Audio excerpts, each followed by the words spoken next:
talking unless y'all giving me land and 2,000 or more every week. You hear me? I'm not talking unless y'all giving me likes, you commenting, and you subscribing. You hear me? And also, if we could get 2,000 or more every week until we hit 100K, that would be nice too. All right. First off, before we get into the video, I want to say shout out to my Love Islanders. Okay, the Real Housewives of Atlanta people that watch Love Island. Shout out to y'all. We did go live last night. A really good episode. We got into some things, and you guys helped me get to that 95K. So shout out to you guys, and shout out to the old and new subscribers that come back every day to enjoy the content. I truly, truly appreciate you guys. Thank you all so much. I just appreciate y'all just a whole lot. Okay, I just appreciate my ladybugs, my little personalities. You know what I'm saying? I just love you guys, so thank you. We're gonna talk about Real Housewives of Atlanta, but I feel like this isn't really a review like what I normally would do. I just jotted down a few things because I felt like this episode didn't really give us a whole lot. For real, for real. You know, of course, you have the dynamic of what's happening with Brit and with Kelli. So, for the most part, that is what we're going to be talking about here. So, y'all chime down below and let me know your thoughts.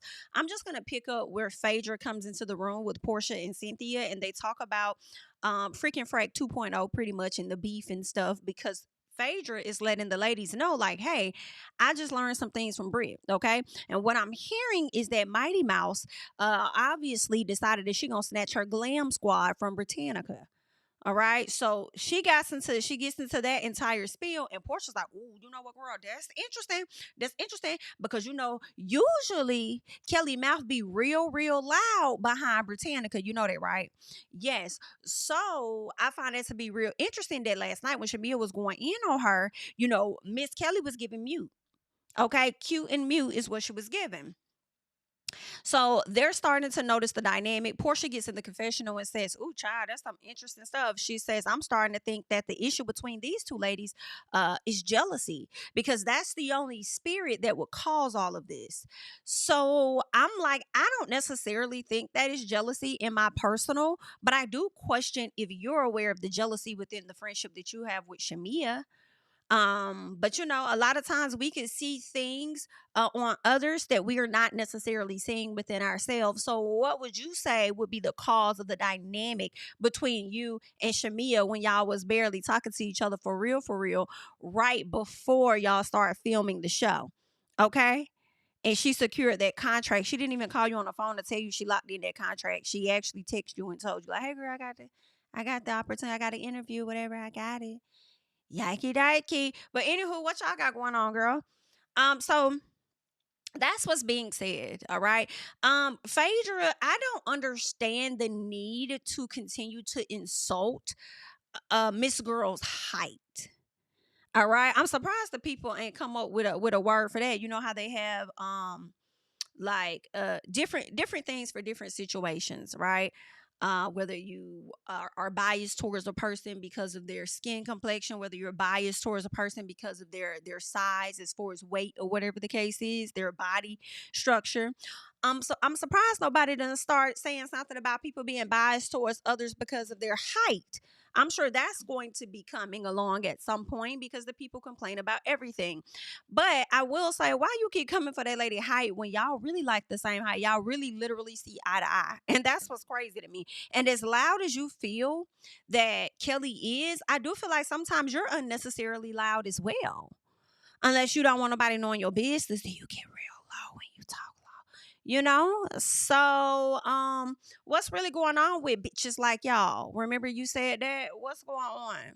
All right, it's becoming annoying just a bit. But honestly, you have a upset. I'm not gonna say an obsession, but you have an issue with Kelli and Angela for some reason. Like you've talked about Angela's husband. You said Angela sounded like a school teacher. You didn't know that she was married. Whatever the case was, she's the oldest, youngest looking, or the youngest looking oldest lady. Whatever it was that you said, you like. Now, granted, some part of me is like, don't trip too much because that's gonna be Phaedra's job, right? Phaedra is coming back onto the show, not as a friend of like Cynthia, but I'm coming in as a peach holder. And I gotta say some things in this confessional to get, to shake up some stuff. Some things I'm gonna hint and say in y'all face because I've been wanting to be back on Housewives for a minute now. So with that, I gotta shake some stuff up. And if I'm not gonna say it to y'all face, I gotta say it in the confessional. So once we get to the reunion, we can have an issue so that I can feel like I did my job on the show and I can feel like there is some brewing beef there between us to where they have to bring me back the next season type thing. And I feel like they're gonna do that anyway. Then they give you 2 seasons of Married to Medicine. Now you back on over on Real Housewives of Atlanta. I feel like you the only housewife, especially a black one in my personal, that they really bit the corner for like that. Okay? Child. But anywho, maybe that's her job, child. But it is a bit like off-putting to some of us, being that it's like, dang, like even with Angela, like I know people are not liking Kelli. I still like Kelli. I may not like things that Kelli does. I still like Kelli. I think that, in my opinion, all of the ladies on the show are likable, right? They all have things about them that we don't like, though. Like, I may not like how Porsha got with Simon or whatever the case is. Now she divorcing that man, and I feel like she may not be keeping it real. But I do think Porsha has a fun side to her. I do think Porsha can be likable. Hell, it was years that I loved Porsha. So I think that she has a thing. Like, everybody has their stuff. Right? Everybody can be likable. Everybody got their stuff. It is what it is. But I do wish that she would take the time out to like get to know Angela a little bit more. But that's fine. I'm okay with you wanting to be on the outs because when Angela get ready to clock that tea, I don't need you to be upset about that. Okay, I don't need you to be, and I don't need to be upset with it either when it happens. Okay, because depending on the situation, when stuff go down, and you may not like how it went down. I might be on Angela about it or whatever. But I also feel like in this moment, it'll be warranted because I feel like Angela has kind of given you props or whatever. And then you over here shading her. It's like it's a lot. You over there talking about them ladies behind their back in a van, but then in the other van, they're bigging you up. And regardless of what you've done in the past on the show, those ladies still kind of look up to you in some capacity, or shall I say still respect you in some capacity. And I'm not mad at that. I'm not mad at them liking you, because of who you were to Housewives versus, not liking you like some people do, more so the fans, because they still on the fact that you sat up there and lied and said what you said about Kandi. That's the real reason that they hold on to as to why they don't like you, although they're going to use the excuse of the more recent events of Married to Medicine, but they really still holding on to that. So, I feel like it's all good to give a person a fair chance, right? But I don't feel like you're giving Angela a fair chance. I feel like Angela and Kelli are giving you a fair chance. And I don't think that's nice. But then it's also making me question, like, with you technically being a vet, also with you throwing shade at Miss Kelli, is that some type of I'm not gonna say hazing, but I'm gonna say that for a lack of a better word. You know what I'm saying? Is that some of that energy? Because I do feel like that would be something that Gizelle would do on Real Housewives of Potomac. Come off with that type of energy because she's the DP of the girls of some fashion. So anywho, that's what I was thinking. Let's get to Brit and Kelli because they do have a sit down. They have this chat, and Kelli is talking to Brit about the divorce and how that's coming up real soon for everything to be finalized. She just has to have a call with her attorney about things, and it's a bit emotional for her. Right? It is a bit emotional, and she didn't want to go too far in depth because she didn't want to be a crying mess, honey. So she asked Brit, like, how did you feel about last night? And Brit was like, well, girl, it was cool or whatever, but I did sense some weird energy, and it kind of had me like a little confused or whatever. Like, I don't understand why you had to rip me a new one. Like, what was that about? Like, I feel like you ladies are being passive. I feel like Brit actually said that in her confessional. I don't think she said it to her about her being passive, but she says that she doesn't want her to act like she's a bitch when they're in this group. Okay.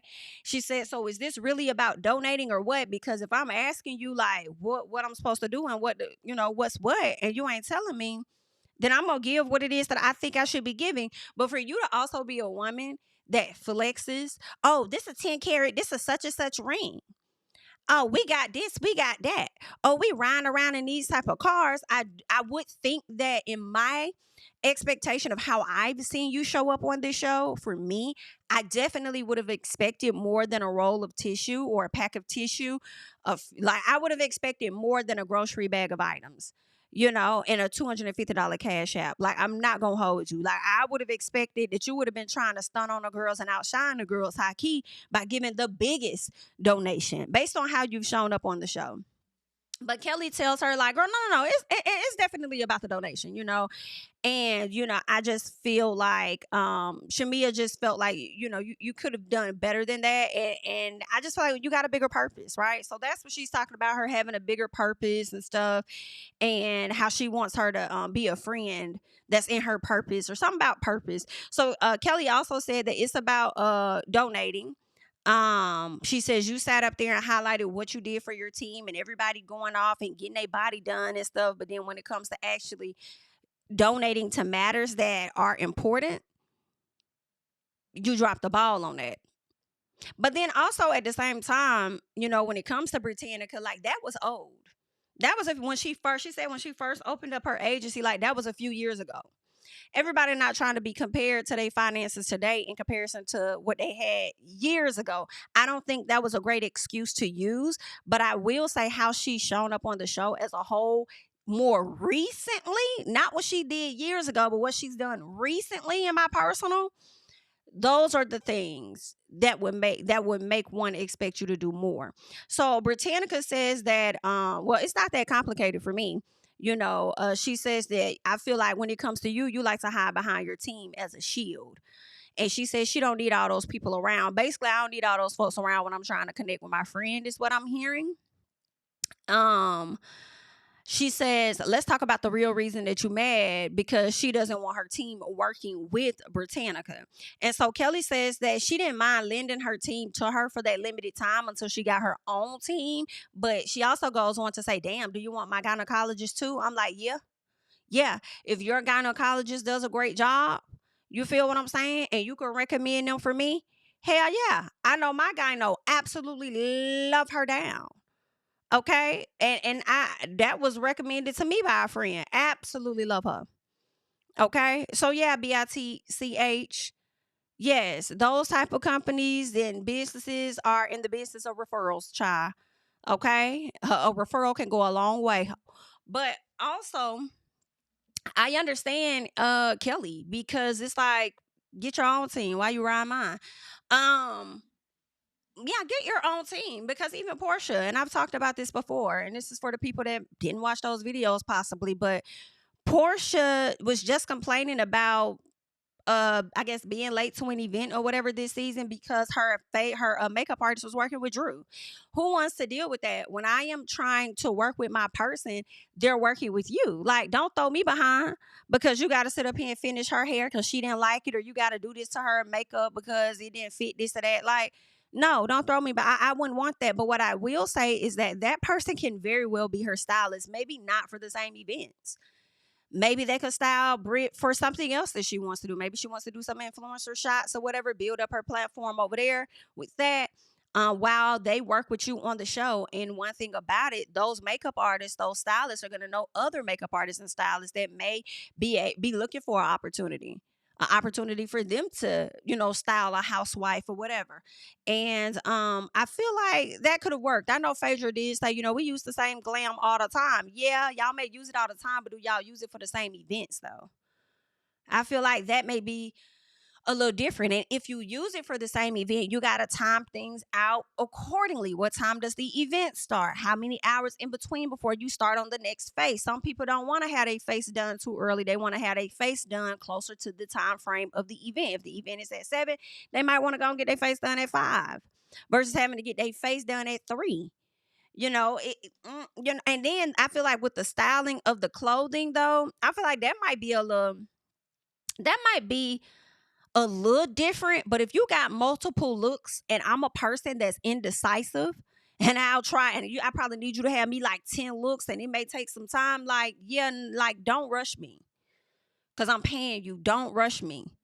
All right. And no, that don't mean that person also wants to share that same space while you're trying to style the both of us. No, because I don't want her looking on my rack like, oh, let me get that. Let me get that. And then I'm looking on her rack like, let me get that. Let me get that. Since you ain't going to wear it or whatever. And then she's probably getting offended because I like this. And she, I just feel like I understand both sides. I do get it. I feel like maybe they can style makeup, hair, actual wardrobe stylists. Maybe they can still work with Britannica, but work with her in a different capacity, in a sense. In my personal, that's just what it is that I'm thinking, right? But I also feel like this too. I feel like the scheduling is important when it comes to Housewives. So if y'all know y'all got a grand event coming up, I do feel like that stylist, that wardrobe stylist, could potentially dress the both of y'all.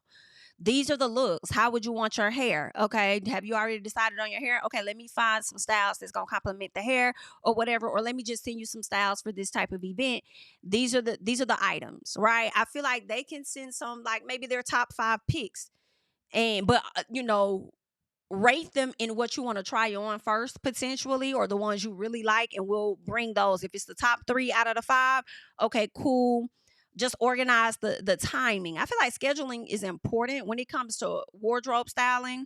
I mean, really anything, any styling is going to be important, but I do understand Kelli maybe being on the fence about Brit using her team. But can I also say this? I don't think that the issue is the Glam team. But I'm going to say that. I'm going to tell you why in a second. So Brit wants Kelli to show up for her like she shows up for Shamia. She's like, if there's anything going on with Shamia or any other ladies, let me know first. And it sounds like, I was like, are you saying that you want to know their business and she should come to you first? And then I was like, well, no, I think she's trying to say if those ladies have an issue with me, let me know ahead of time so I'm not walking into some shit like, oh my God, like what the hell? I ain't know we had an issue type thing, right? So I think that's what she was telling her. She also says, I want you to show up for me, like how you would show up for them or whatever, and then we'll be good. And I said, that's the problem right there. I don't think you show up for her. I feel like as we've watched the show, I've seen Kelli give and give and give to Brit, but I have not necessarily seen Brit give to Kelli. I feel like I've seen Brit being in a position open to receive. I feel like Kelli is tired of showing up like that. I think she is. And I feel like she is feeling how Shamia has felt with Porsha about things not being reciprocated. So it's like, yeah, nah. And that may be a petty move for her to be like, nah, I don't want you working with my team. Right? That may be petty, yes, but I do think that is the real issue. And Kelli's not speaking on that. Just like Brit thought that the issue wasn't about the donation and that it's about the Glam Squad, I feel like in order for her to even say that to the Glam Squad about not working with you when she offered them for like a day or so to you or for a weekend, it does make, because clearly they didn't have no issue styling them at the same time that weekend, okay? Although they was dressing alike. So with that being said, it makes me think that the Glam Squad issue is not the real issue. So you got about 2 issues before you get to the real one. The donation by way of the Glam, by way of what the real issue is. And I really think it's because Brit don't show up for her. Like you got Kelli showing up for Brit over things that Kenya did, right? Which was a reaction to your own actions, to be very clear. Right? However, this woman is literally going through a divorce with 4 children. 4 children. I just cannot recall this season, please let me know, where Brit has gone over and taken her anything, gotten her a massage, released her brain of the drama that's going on around her. It's giving every bit of it, very much so me about me. I'm the victim in this situation, yada, yada, yada. That's what I'm thinking going on. It's giving Maya. It's all about me. And forget about you. And I think Kelli may be feeling away. And I feel like her growing closer to Shamia is allowing her to see the real dynamics of the friendship that she has with Britannica.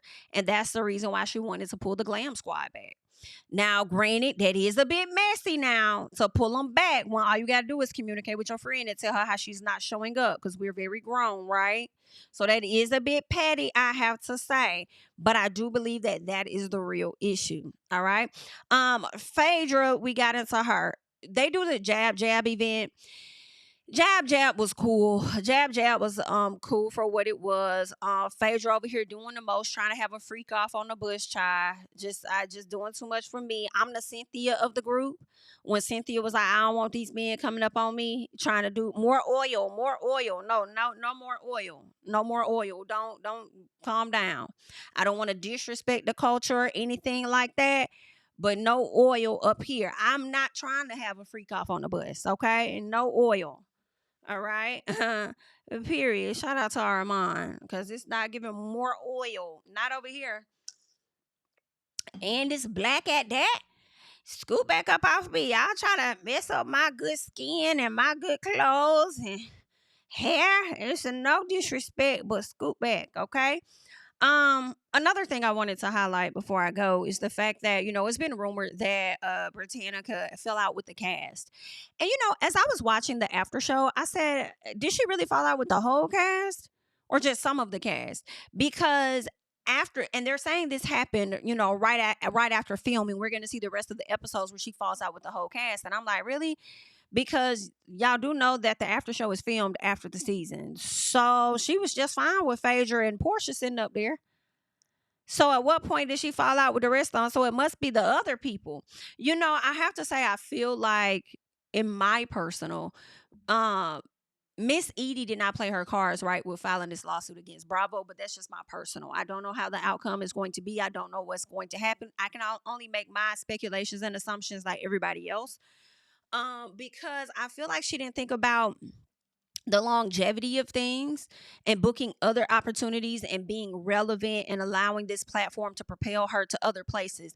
I do feel like the things that happened this season, although you may feel like it's damaging or whatever to your career or whatever it is, there were things that you could come back from, like, because nobody supported Kenya wholeheartedly. Well, I'm not going to say nobody, but I feel like a vast majority of people did not support Kenya's actions and what she did. Now, granted, yes, when you came out and said it was never you, girl, the people they may pounce on you just a little bit, okay? But you're putting it off on Bravo as to why you didn't know that it was you, which is why you played victim as long as you did, because you was thinking that it was you the whole time, whatever. However, I will say, in my opinion, you went on to contribute to things that happened on this show. And then now you're trying to sue them because it's not working out in your favor. And I just feel like worse things have happened, in my opinion, on reality TV. And you can, bounce back. They would have brought you back next season, I'm sure. That's what I want to believe, okay? Maybe the cast was maybe the fans was going to get them to not bring you back. But because of what happened last season or this season, I feel like they probably would have brought her back, and she could have gone on to do like a Traders or done like other opportunities under that umbrella and probably branched off into other things and really propelled her Baring Naked line. Like, it's a lot of things she could have done, but suing for $20 million, I wholeheartedly don't see her getting that. I don't even see her getting $1 million from Bravo. I could see Bravo dragging this lawsuit out as long as they can until the judge finally makes a decision or whatever the case. And the judge may end up just throwing it out, because when you sign up for reality TV, then that's what you get. People have literally fought on the show. Okay. And cases have gotten thrown out, but again, she's suing for defamation. And that's also interesting too, when it comes to the show, when you create storylines that may not that may not be true, right? Some people will concoct whole storylines. So would that also be defamation when they display that? The SH, I mean, I don't know, maybe she'll get that. I don't know. But the infliction of emotional distress, I'm kind of like, I see that you were emotional and forced to work. But at the same time, I feel like you probably could have called out too. And it seems like they gave you a little time off, because then they paused filming to figure this out. And then now, so it's just some things are not making sense. Okay. So I just feel like I just feel like just that wasn't the proper move in my personal. I also think that well, really, I don't want to hear nothing about, her protecting her peace and, everybody ain't the same and they gonna handle stuff different and she's doing it. I don't care nothing about that because she could have handled stuff differently by not even getting on reality TV, knowing how these people gonna dig into your information, right? Came out better just like not even doing it. Okay, so now whatever peace you may be trying to have now is gonna be compromised because the people gonna forever bring up anything you got going on and it may not be in a good way. But best of luck to her in the lawsuit and bravo and everything. You guys leave your thoughts and comments down below on the lackluster episode that we got. I'm Jami, that's me. And again, like up the video, subscribe to the channel. Catch me over on social media, Instagram, Twitter, Blue Sky at Jami, that's me. And I'll catch you guys in the next one. Bye-bye.